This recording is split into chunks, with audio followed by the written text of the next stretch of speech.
सभी भक्तजनों को जय श्री कृष्ण।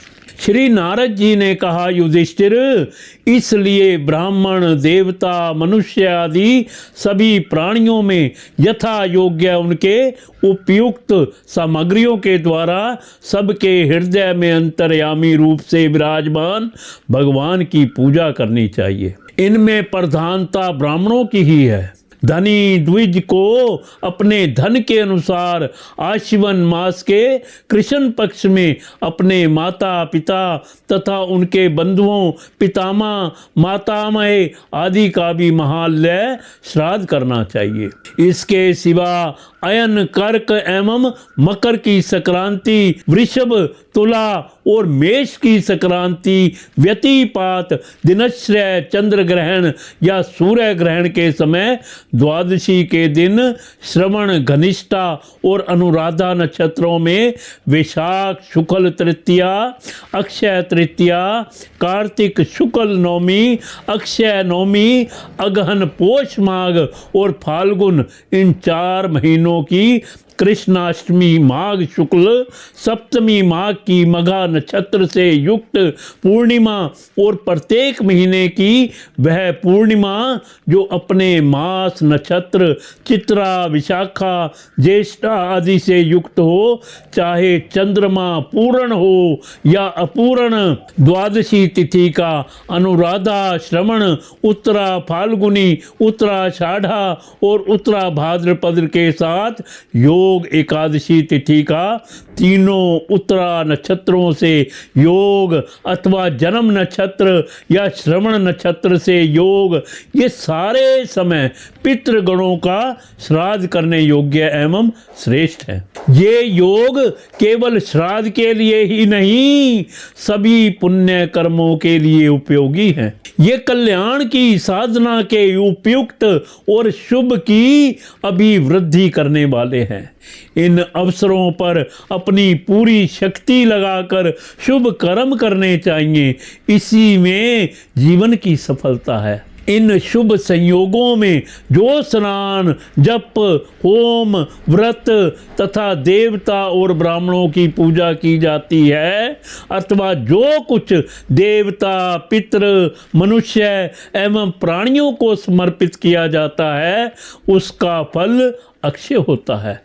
युधिष्ठिर, इसी प्रकार स्त्री के पुंसवन आदि, संतान के जातक कर्म आदि तथा अपने यज्ञ, दीक्षा आदि संस्कारों के समय, शवदाह के दिन या वार्षिक श्राद्ध के उपलक्ष्य में अथवा अन्य मांगलिक कर्मों में दान आदि शुभ कर्म करने चाहिए। युधिष्ठिर, अब मैं उन स्थानों का वर्णन करता हूँ जो धर्म आदि श्रेय की प्राप्ति कराने वाले हैं। सबसे पवित्र देश वह है जिसमें सतपात्र मिलते हों, जिनमें यह सारा चर और अचर जगत स्थित है।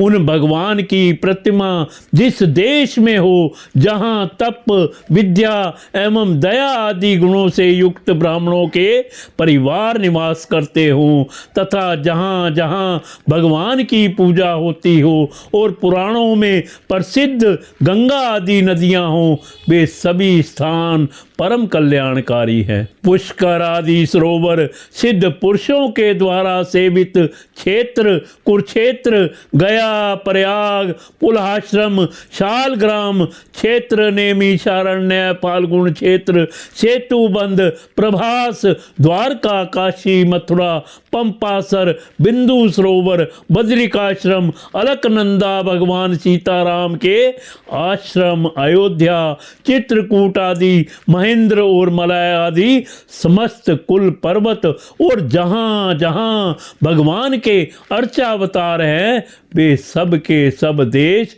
अत्यंत पवित्र हैं। कल्याणकामी पुरुष को बार बार इन देशों का सेवन करना चाहिए। इन स्थानों पर जो पुण्य कर्म किए जाते हैं, मनुष्यों को उनका 1000 गुना फल मिलता है। युधिष्ठिर, पात्र निर्णय के प्रसंग में पात्र के गुणों को जानने वाले विवेकी पुरुषों ने एकमात्र भगवान को ही सतपात्र बतलाया है। यह चराचर जगत उन्हीं का स्वरूप है। अभी तुम्हारे इसी यज्ञ की बात है। देवता, ऋषि, सिद्ध और सनकादि के रहने पर भी अगर पूजा के लिए भगवान श्री कृष्ण को ही पात्र समझा गया। असंख्य जीवों से भरपूर इस ब्रह्मांड रूप महावृक्ष के एकमात्र मूल भगवान श्री कृष्ण ही है। इसलिए उनकी पूजा से समस्त जीवों की आत्मा तृप्त हो जाती है। उन्होंने मनुष्य, पशु, पक्षी, ऋषि और देवता आदि के शरीर रूप पुरों की रचना की है तथा वे ही इन पुरों में जीव रूप से शयन भी करते हैं। इसी से उनका एक नाम पुरुष भी है। युधिष्ठिर, एक रस रहते हुए भी भगवान इन मनुष्य आदि शरीरों में उनकी विभिन्नता के कारण न्यूनाधिकार रूप से प्रकाशमान है। इसीलिए पशु, पक्षी आदि शरीरों की अपेक्षा मनुष्य ही श्रेष्ठ पात्र है।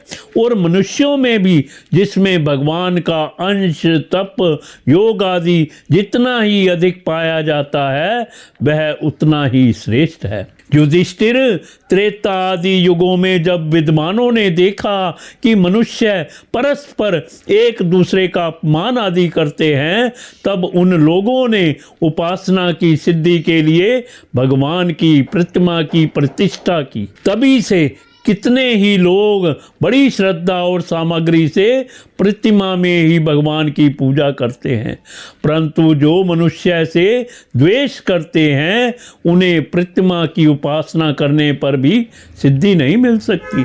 युधिष्ठिर, मनुष्यों में भी ब्राह्मण विशेष सुपात्र माना गया है, क्योंकि वह अपनी तपस्या, विद्या और संतोष आदि गुणों से भगवान के वेद रूप शरीर को धारण करता है। महाराज, हमारी और तुम्हारी तो बात ही क्या है। ये जो सर्वात्मा भगवान श्री कृष्ण हैं, इनके भी इष्ट देव ब्राह्मण ही हैं, क्योंकि उनके चरणों की धूल से तीनों लोक पवित्र होते रहते हैं।